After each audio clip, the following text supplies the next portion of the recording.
Bom dia, gente! Estamos aqui para mais uma aula de literatura, onde nós vamos trabalhar com o realismo no Brasil. Então, pessoal, antes da gente entrar na parte do realismo no Brasil, eu queria recordar um pouquinho com vocês que a gente já estudou o realismo na Europa, né, com a obra Madame Bovary, que nós fizemos a análise da obra, e também na aula passada que nós vimos as aulas sobre o realismo em Portugal. E agora nós vamos começar com o realismo no Brasil, que tem algumas características que são um pouquinho diferentes do que a gente estava acostumado lá no realismo na Europa e em Portugal. Por quê? Porque no Brasil não houve poesia realista, diferente dos outros lugares em que houve, tá? Então, partindo desse pressuposto, de todas as características que nós vimos do realismo, que faz parte de críticas a instituições como a igreja, como a família, como a sociedade de um modo geral, né? Nós também vamos encontrar isso no realismo aqui no Brasil, ok? Então, vamos para a nossa aula. Então, gente, primeira coisa importante que nós temos que saber são as relações do realismo quando nós falamos da parte histórica, né? Então, o que houve no Brasil? Houve uma mudança no perfil da população, da nação brasileira, em decorrência, primeiro, da Guerra do Paraguai. Por quê? Porque 150 mil homens foram para a guerra, que moravam aqui no Brasil, e 50 mil não voltaram, né? Então, isso já foi algo que abalou bastante a nossa sociedade, né? Aí, nós temos também o capitalismo mundial. O que aconteceu em relação ao capitalismo mundial? O Brasil passou a ser exportador de produtos primários e consumidor de produtos industrializados. Então, isso, gente, essa característica que o Brasil teve de exportar e de consumir, fez com que o Brasil se tornasse um país cujas características fossem mais marcantes, né? Então, isso a gente vai trabalhar também um pouquinho, tá? Em relação ao Brasil. Aí, a abertura de casas financeiras, ou seja, de bancos, né? E lugares onde se emprestam dinheiro. Então, muitas pessoas acabaram mudando um pouquinho o seu perfil em relação a essas características. Temos também, pessoal, algo que teve bastante relevância foi essa sensação de progresso. Então, o que foi essa sensação de progresso? Né? Então, o Brasil, ele estava vivendo essa sensação. Como nos lugares, nos centros urbanos, estava havendo essa organização social diferenciada, né? Então, as pessoas achavam que elas estavam progredindo, né? Enquanto uma outra parcela da população, ela estava à margem da sociedade, né? Então, essa parte aqui importante, gente, quando nós falamos em concentração da renda nas mãos de poucos. Então, poucas pessoas, né, estavam tendo uma concentração de renda, enquanto muitas estavam com bastante renda, né? Outra coisa importante também que a gente pode associar ao realismo foi o término da escravidão em 1888. Então, gente, o que aconteceu com o término da escravidão? Eles terminaram a escravidão, aboliram a escravatura, mas eles não realocaram os negros em lugar nenhum. Isso ocasionou o quê? Problemas sociais, pessoas sem trabalho, né? Ocasionando um grave problema para a nossa sociedade.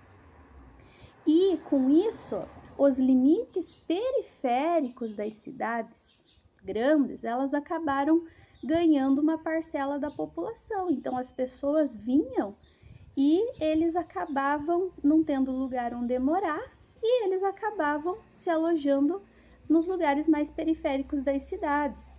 E isso, gente, essa proclamação da República também, que foi um fato bem importante, acabou transformando súditos em cidadãos.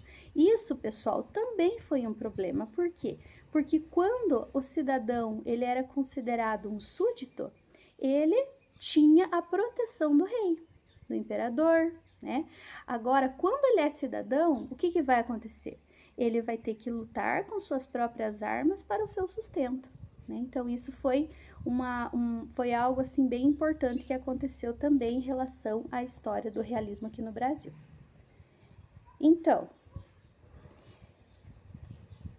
essa mentalidade, pessoal, também que foi trabalhada aqui no nosso realismo, foi associada ao positivismo e ao determinismo que vieram da Europa. Então, como vocês já estudaram, né, fizeram inclusive o trabalho, muitos fizeram, em relação a essas correntes de pensamento, né, o positivismo e o determinismo. Então, a gente sempre fala que o realismo, ele é uma escola literária em que aparecem os ismos, né? Então, o determinismo, que o indivíduo é determinado pelo meio onde ele vive, e o positivismo, que tudo tem que ser comprovado, né? Comprovado de forma científica. Nós não conseguimos ter uma característica que seja considerada natural sem que ela seja comprovada. Vocês encontram, gente, esses ismos que nós temos dentro da literatura lá na página 8, né? 8. Então, quem não lembra, dá uma olhadinha lá, né? Porque foi feito o trabalhinho, então tem as características estão lá. Aí nós temos o que, gente? Algo também importante que eu já tinha falado para vocês, né?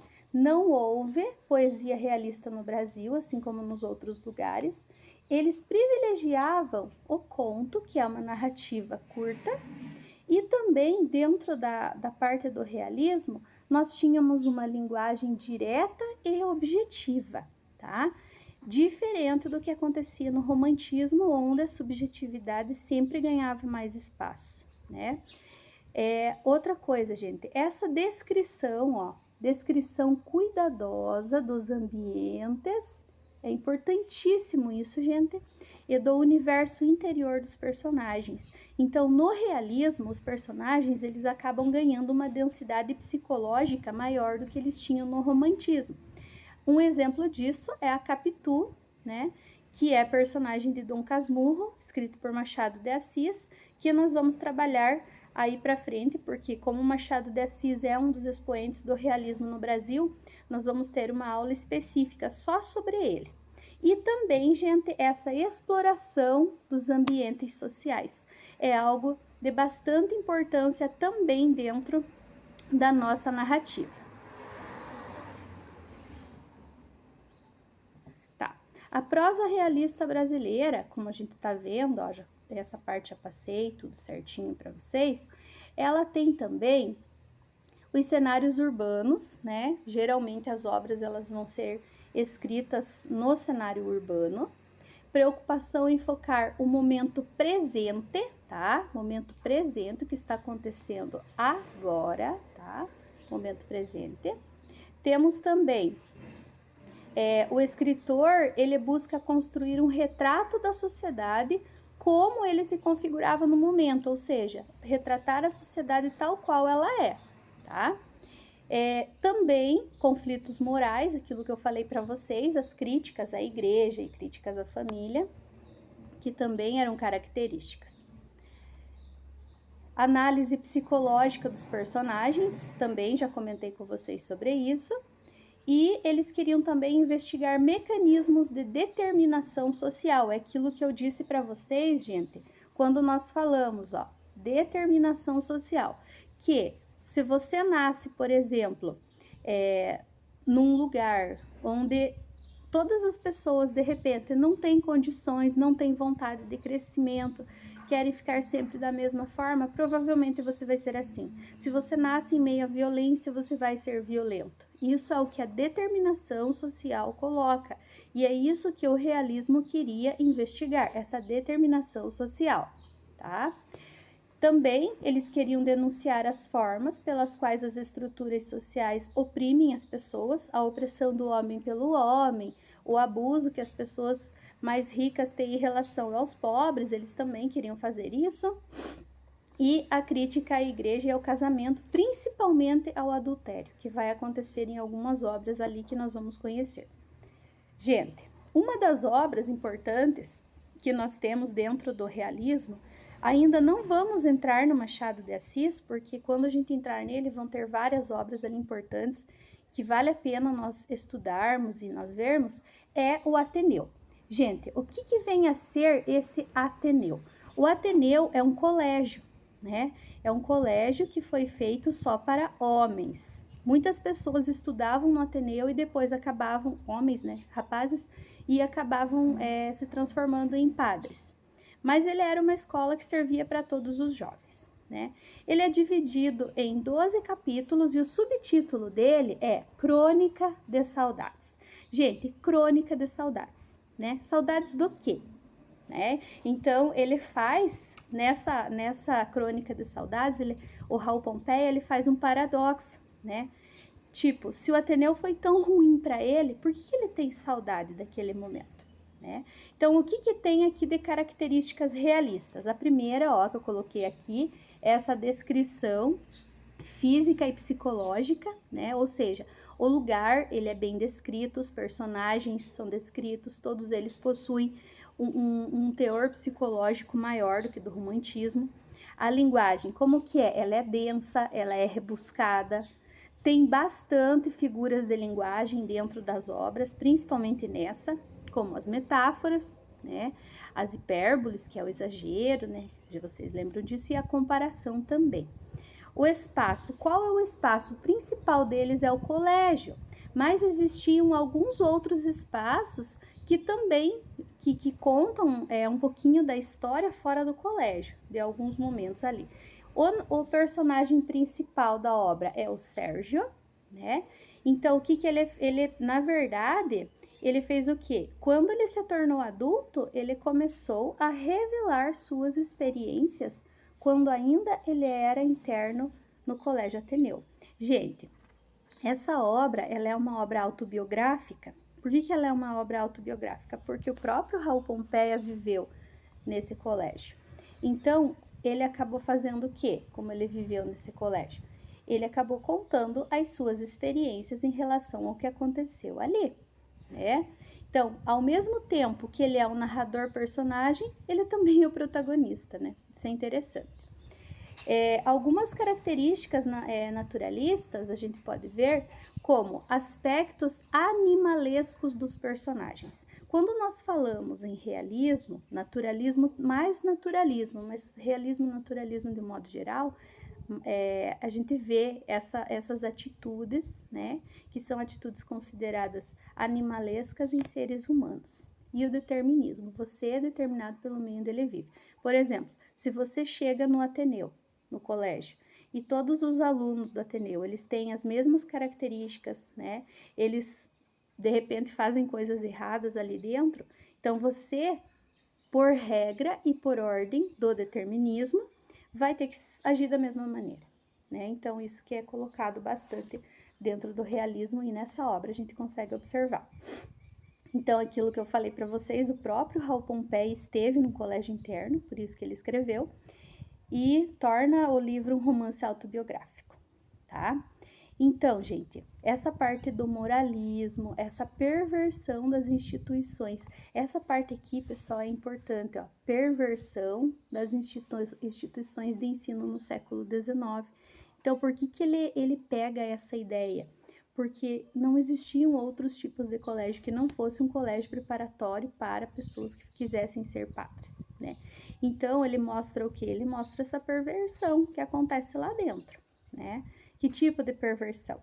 Perversão de meninos se apaixonarem por meninos, né? Ter relação homossexual, que perante a igreja, naquela época, a igreja católica, era um pecado, né? Então, eles acabam colocando isso na obra, para quê? Para que as pessoas leiam e acabem observando que não é tudo 100%, não é tudo perfeito como o romantismo pregava, tá? Então, aqui eu trouxe para vocês um modelinho de como era o colégio, né? As janelas ali bem pequenas para não ter perigo de ninguém escapar, com grades e tudo mais. E aqui, gente, é uma atividade que eu vou propor para vocês, fora o que nós vamos resolver pela aula do Google Meet.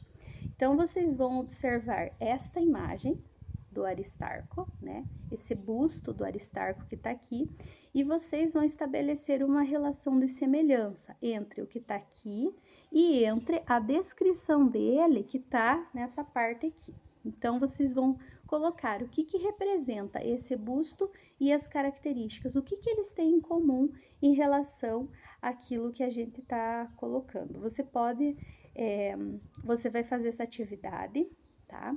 E você pode fazer no seu caderno mesmo, tá? Faz no caderno e manda para mim a foto pelo WhatsApp para eu poder validar essa aula de vocês, ok? Então, gente, muito obrigada pela atenção de vocês. Fiquem com Deus e até a próxima aula.